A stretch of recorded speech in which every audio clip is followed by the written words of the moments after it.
Hello, friends. Although heterosexual to the highest degree, there have been two instances in my life that stirred doubts as to my sexual preferences. The first occurrence was in 1984 in a public park, in the US, where I gave a spontaneous hug and a kiss on the cutest little cheek of my then 3-year-old boy. And two elderly ladies had summoned a nearby officer to arrest me for pederasty. Luckily, I convinced the officer that I was the father of the boy and that we Greeks often manifested our love towards our children in that manner. Then it is a matter of incest, judging by the way he kissed a child, shouted the elderly of the two concerned ladies. Luckily, the reasonable officer appeased them on the grounds that he had many Greek friends and that such behavior was common in our culture. The second occurrence was in my hometown in Chania, here in Crete, in the Chania harbor of Crete, when two half-drunk English tourists interpreted my arm around the shoulder of a pal whom I was comforting at a time of difficulty in his life as a homosexual act.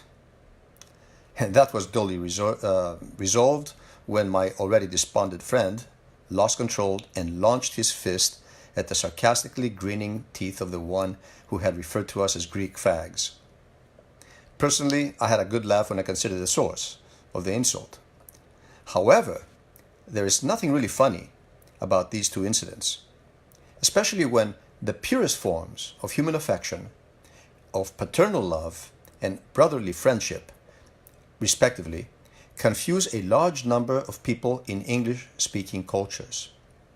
Now, as to the reasons for this, well, as I have already explained in other videos, the traumatic cultural shift of Northwestern Europeans from the Bronze Age to the more advanced civilizations of the Greco-Roman world that had force-fed them, by the Roman sword culture, robbed these peoples from their own indigenous development. The consequence of which was for them to blindly embrace rules and conduct that simplified the civilized world that they could not understand and that was forced on them. Add that the Christian doctrine and the way it was interpreted by these people that did away with all the ritual of the Romans and the Greeks so that things could also be simplified by way of religion, and Eros-stifling Puritanism that followed. Puritanism was bound to follow and produce such narrow mindsets. This mentality is easily reflected sociolinguistically, since the language of a given group of people reflects their morals and values. And since English seems to be the language the world is adopting to globalize, it behooves us to juxtapose it, English that is, to the oldest and most civilized language in Europe, which is none other than Greek, as it has evolved, without whose diction Westerners would not even be able to say telephone, let alone harmony, democracy, empathy, etc. To see why the wrong values are being embraced by the linguistic influence of the West, especially through television and the mass media. Meanwhile, there is no need to juxtapose an endless list of the two languages, in this case Greek and English, to come to some sort of conclusion that would explain the intellectual reasons for the aforementioned misunderstandings. This is easily achieved by comparing the way the notion of love, the singular word love, is perceived by the speakers of the corresponding languages. In this manner, we may not only be able to explain the reasons for the aforesaid misinterpretations of my intentions, but even more importantly, distinguish which civilization has more to offer by way of a dignifying form of human development, since love is the cornerstone of both humanism and humanitarianism. The Greek language, my friends, for instance, boasts at least 6 different words for the supreme human feeling of love. Agape, unconditional love, general love. Eros, which cannot be interpreted in other languages, which in the English mindset it is sexual love, infatuation, the absolute uniting force. In fact, the word eros comes from the prefix er, which means to stimulate, and it works in many derivatives within the Greek language. Philia, platonic, brotherly love. Storyi, familial or maternal, paternal love, the kind of love that induced me to give a kiss to my son's cheek, associated with affection. Philotimon, this is the most difficult word to translate. It is something like love of honor and human dignity, which compels one to help one's fellow human being in need with a feeling of shame if one does not fulfill the task. Well, this is the most difficult, as I said, to translate as a notion, as it semantically acts as the quintessence of Greek humanism. And ensynesthesis, which in English is loosely touched upon through the borrowed use of the Greek word empathy, which meant something totally different in ancient Greek. Speakers of English who attend New Testament Greek courses find it particularly difficult to understand the distinction of these words as they appear in the Bible, because they only have one word for it, them. At this point, one could claim that friendship could represent philia, and affection could mean storyi. Well, only up to a certain degree, as the Greek words function in a more dynamic semantic field, proven by the way the derivatives of philia, for instance, function to mean love, as in philosophy, love of wisdom, philologist, lover of literature, philatelist, lover of stamps, philanthropist, lover of humanity. So the word philia embodies the word love in it, the word friendship. In other words, the Greek word for friendship entails this meaning of love, something that reflects the gravity placed in friendship within the Greek world. In modern Greek, the very word for kiss, philao, stems from philia. Greeting and parting kisses, therefore, are frequent between Greek friends of the same sex without sexual undertones. As English lacks this semantic in the word friend, it is understandable how one's arm around his buddy could be misinterpreted as an anomalous act by a speaker of English. Meanwhile, whereas English once again resorts to lover to refer to one's sexual relation, Greek makes a distinction with erastis, a derivative of eros. Because you can say, animal lover, and then which can be misinterpreted by the Greek studying English. As for the word storyi, it functions semantically to mean familial love, affection, and compassion all in one. And it evokes such a strong feeling that it is used to refer to the kind of love God feels for humanity. Hence the adjective that we can see in the Bible, philostorgos, the one who loves to bestow storyi, compassion and affection. Its family-oriented semantic field is also emblematic of the paramount importance of the family unit in Greek societies, which is manifest with a spontaneous kiss on a tender little cheek now and then. Affection simply does not work like that in English, as it denotes something more like tenderness rather than love, hence the use of love and affection to intensify it.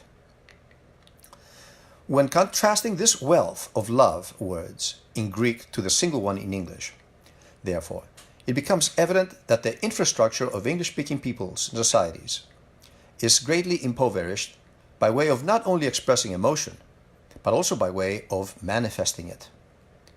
To what is this attributed, you might ask? Well, we have to dig deep.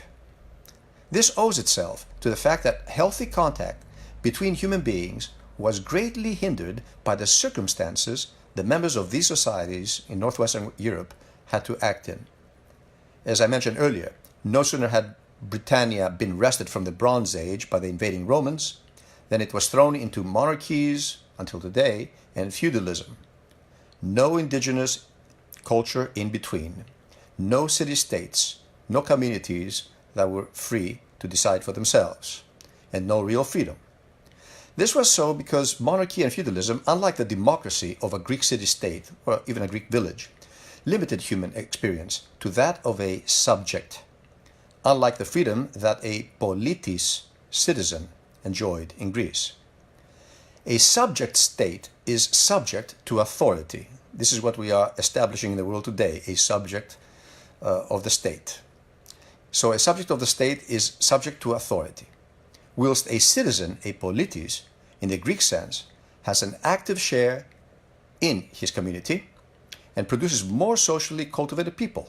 Hence the word polite, from politis. The word polite is of Greek origin, which means citizen, he who embodies all the elements that have fermented in a city. Since a politis behaved in a proper and responsible manner to function on equal terms with his fellow citizens. The subject, unlike the politis, obeys, while a politis, a citizen, has a right to question. And this is the difference.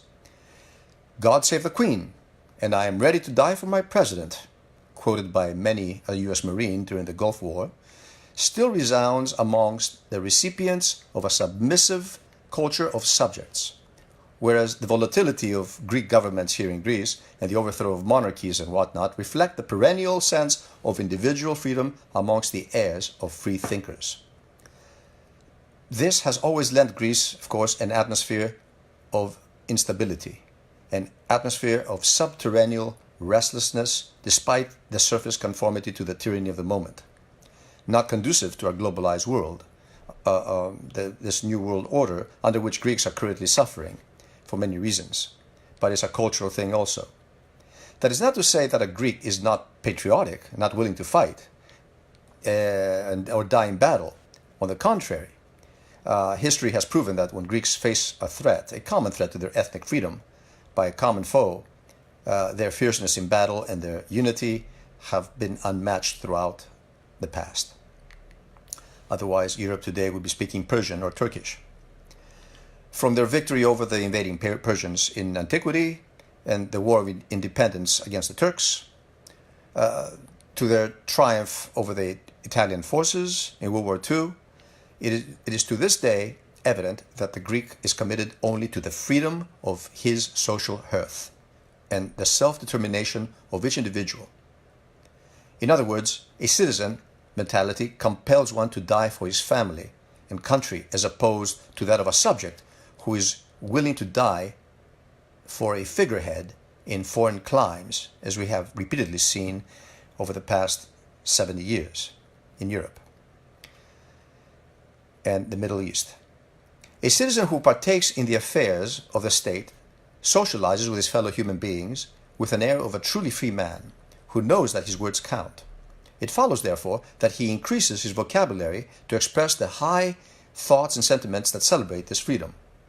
It is no wonder that to this day conversations amongst Greeks are dominated by the issues of politics, religion, and why not sex, while members of Anglo-Saxon cultures abstain from such issues as they are considered politically incorrect and taboo.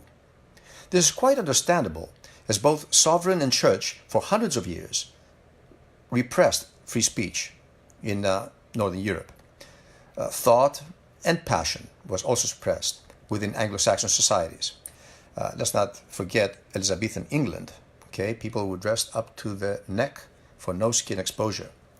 The subjects of these powers, unlike free citizens, after a long working day in the name of their lords, withdrew home and sought quiet and solitude, something reflected in the word privacy, widely used in the English-speaking world to this day and almost non-existent among Greeks.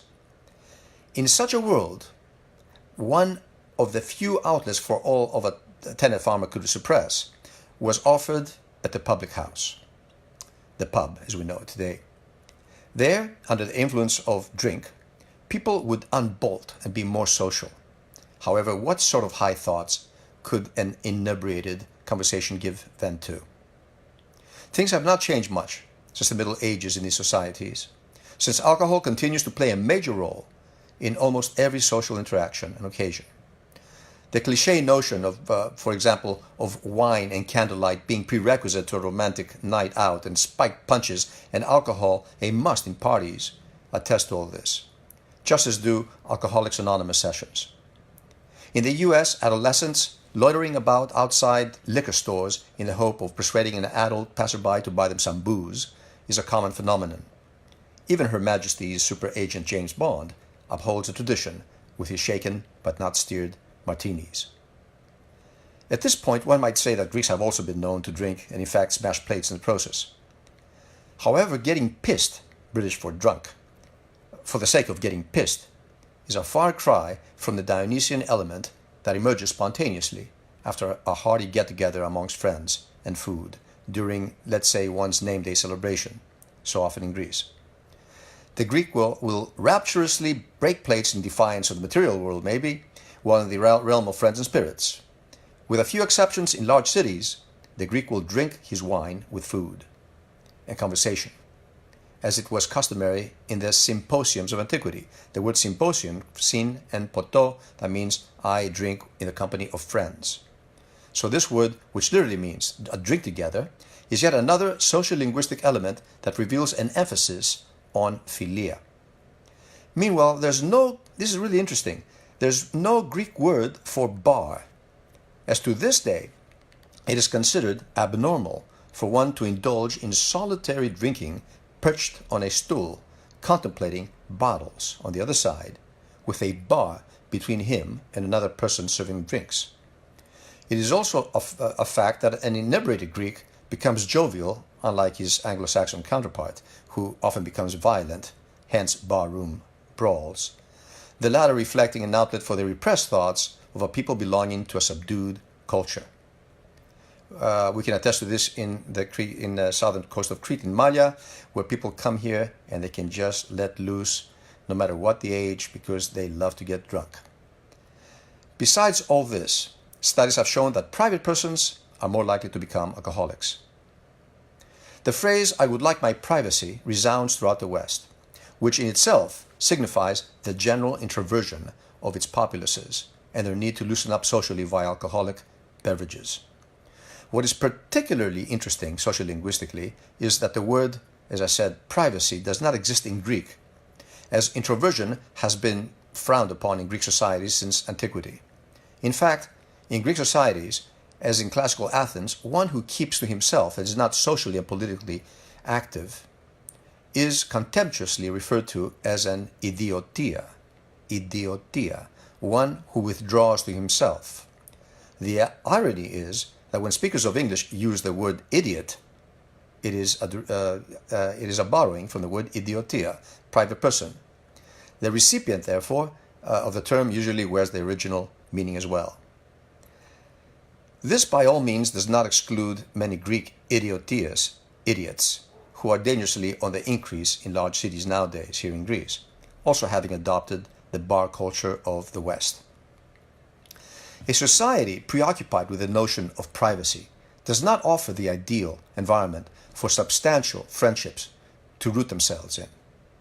Thus, human relations acquire a superficial, you scratch your back, I'll scratch yours. You scratch my back, I'll scratch yours mentality. National bestsellers like Dale Carnegie's How to Make Friends and Influence People, if you remember the book, and Stephen Covey's The 7 Habits of Highly Effective People, over 10 million copies sold, clearly indicate a society where the establishment of true friendships is not a natural process, but one that must be learned. And at that, not so much for the sake of philia, brotherly friendship and love, but for exploitation. We can see this in prenuptial agreements. Even in a relationship as intimate as a couple getting married, there has to be business to be settled first. The loneliness that follows in absence of true friends who do not desire some kind of profit leads to a seclusion, depression, and neurosis. It is not coincidental that everything has been psychiatrified, as it were, in the US and in Britain. It is common knowledge that the professional therapist functions as a family doctor in those societies. Group therapies come and go, while psychiatric pills are administered like candy to children who may be simply overly active or be facing family problems, something that is also extensive in Europe and is coming to us here in Greece also as well, having adopted this kind of culture. Of course, the multicultural social structure and the lack of homogeneity in Western societies will greatly contribute to this, since people lock themselves up inside their homes, not sure of what to expect once out there, especially at nights. And there is no cultural focus point, therefore, that would give the various peoples a humanistic identity, as in nation states in the past. This makes everything impersonal, as reflected in the phrase, "I don't want to get involved, I don't want to get involved," which echoes throughout these countries. A common sight in large US cities is that of a man sprawling on the ground, on the pavement, after a heart attack maybe, while people walk past him or just stand and observe for novelty's sake. Devoid of concepts, like the one mirrored in the Greek word philotimo, that which roots in this sort of society is a form of beastly individualism that literally treads upon corpses. Getting back to the exasperation that my fatherly kiss produced in these aforementioned American ladies at the park, I must point out that to many, the concepts of affection and love are not easily distinguished from those of sexual intent and perversion in those climes. I specifically remember an American TV program on the subject of incest and sexual harassment, which may very well have influenced the two well-intentioned ladies. In this program, the narrator's references to incest were accompanied by images of parents simply hugging their children or stroking them on the head or back in public places. I was later informed by an elementary school teacher, friend of mine, that she had been issued an official guideline not to touch children in the head lest she be sued by a parent. The effect that such broadcasts exercise on secluded members of a culture that has not delved in the various facets of love that I previously mentioned is catalytically dangerous, as it shapes attitudes and homogenizes thoughts. The non-existence of eros, or erotas, as we use it today here in Greece, as it functions in Greek, may very well cause the greatest confusion with regard to human relationships amongst the populaces of the Western world. Although English contains the derivatives of these words, of this unifying force, in the words erotic, or eroticism, they are strictly limited to function in the realm of sex or pornography. In Greek, however, the word eros and its derivatives act poetically to mean the stimulation of all the senses. Even the verb for stimulate, ethizo, has the prefix of the word eros in it in Greek. The desire to connect, the stimulant of thought, and the impetus of passion for life itself. Its import fluctuates according to the context. When a Greek says, "Η ζωή είναι έρωτας," life is erotas, "my friend is erotikos," ο φίλος μου είναι erotikos, in his conversations, or "my aunt's cooking is eros in itself," he feels all the poetic shades and nuances of the word. To add to this, a speaker of Greek knows that theos erotas refers to one's inexorable desire to unite with God, divine love. By contrast, the term divine love hardly suffices to fulfill the powerful nuance, for in its laborious task to cater for all the types of desire that a human can feel, the singular English word for love is rendered relatively impotent. I have chanced upon inexorable debates between students of New Testament Greek, in vain trying to decipher what is meant by the use of the word eros in the biblical context of divine love, since the word eros is associated with the sexual innuendos in their mindset. It is quite oxymoronic that a form of quasi-Puritanism is often used to make up for this linguistic, notional, and therefore behavioral schism and chasm, I should say. On the one hand, the laws in the USA, for instance, have secured the emancipation of women to such an extent that nowadays men fear to even pay an innocent compliment to a beautiful woman lest she sue them for sexual harassment and end up in court or even in prison. Whereas, on the other hand, the American film industry presents women as objects of sexual pleasure. This is apparent in TV programs where the well-endowed lifeguard, female lifeguard, indiscriminately offers mouth-to-mouth assistance, or in football games where cheerleaders in soaring skirts support their teams with palpitating breasts, swaying hips, and projecting buttocks. Not that one should find this disgusting, on the other hand, the contrary, but let's not confuse the no's with the yeses. This sort of schizophrenia also produces various crises as to sexual identity, behavior, and doubt as to what one's sexual inclination should be. To augment this, recently more and more American films are promoting the absolute equality of homosexuals, transvestites, heterosexuals, and the good old traditional types. What one does in his bedroom is of no interest to any of us. However, this is being promoted as normal. The propagandistic effect of the screen works catalytically against human dignity, my friends, and the dignity of nature that wants to reproduce.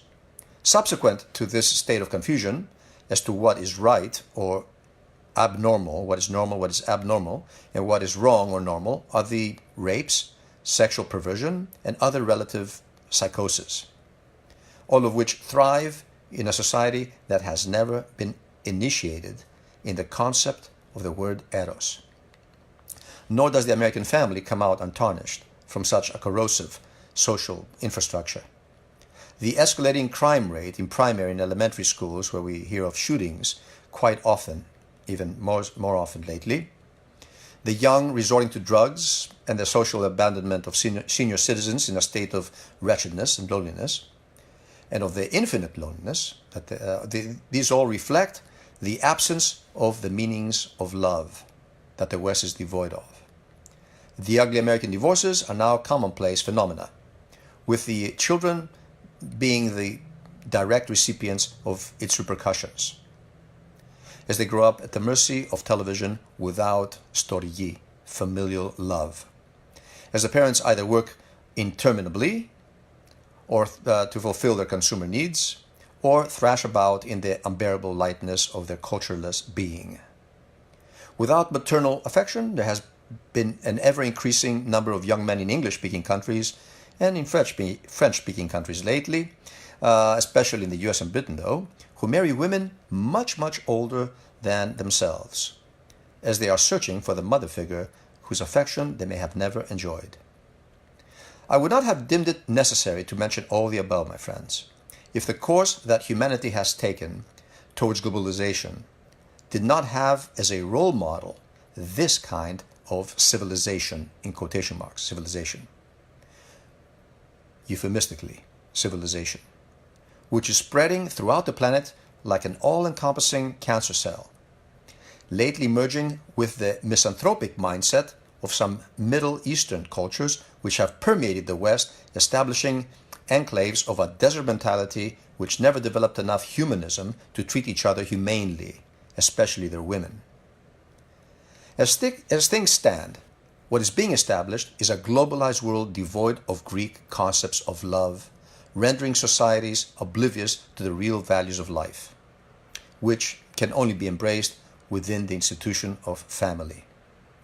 And since this institution is not conducive to the consumer society that the big banks want to establish for maximum profits, gains, throughout the planet, it has sustained all the slander and discouragement that TV and movie screens can launch.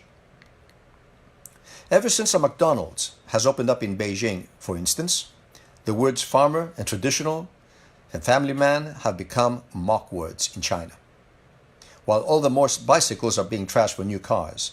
And let's imagine the environmental consequences with a car to every Chinaman. This is all too evident in Greece itself, I must say, where over a 40-year period of exposure to the demoralizing culture of Western mass media, the Greeks also seem to have lost sight of these grassroots values, especially in urban areas. Is there a solution, you might ask? Well, it is all too apparent. This is what I'm trying to do through these videos. As long as there is memory left, there's also hope that if more and more of us realize what is happening and invoke mnemosini, the Titaness, mnemosini, which means memory in Greek, the mother of the 9 muses, the cornerstone of civilization, hence museum, as I've mentioned in previous videos, we may once again reinstate the values that once made us more human. Everyone will definitely find something more down to earth, more humanely substantial in the roots of his or her culture. Greek is not the only culture. Our planet is a wonderful place, and all indigenous cultures have something to offer. And if we cling on to these cultural elements that unite people into nations once more, rather than this thinned out quagmire that the world is turning into, we will find these elements that will humanize us. Well, may you pick up what you have, clear off the dust, and submit it to your city as a politis hoplitis, citizen warrior, who, unlike a subject, will not be led to cultural oblivion, so as not to end up consuming whatever is being peddled by his uninterested sovereign, which is none other than the world banks. As a Greek, from my cultural perspective, I submit all that has been dictated to me by the memory of my language and by my consciousness as it has been formed by the world of ancestral dreams, along with the concepts of harmony and mnemosini. I also place on the altar of human dignity the Greek notions of love which I mentioned above, and offer distillation of my written word and my spoken word. I say written word because I'm coming up with a book. It will be published in a couple of months, to the god Eros, in hope that his power will unite the compatible elements that may salvage harmony in our world. And compatible is the key word, not incompatible, because as I've stated before, we have compatible mixtures of chocolate and milk produce the fine texture of milk chocolate. But when you take milk and vinegar, then you've got vomit. Okay, and this is what the world is doing. It is indiscriminately mixing things up in a way that the quagmire is not going to be welcome in any human palate. Thank you for listening.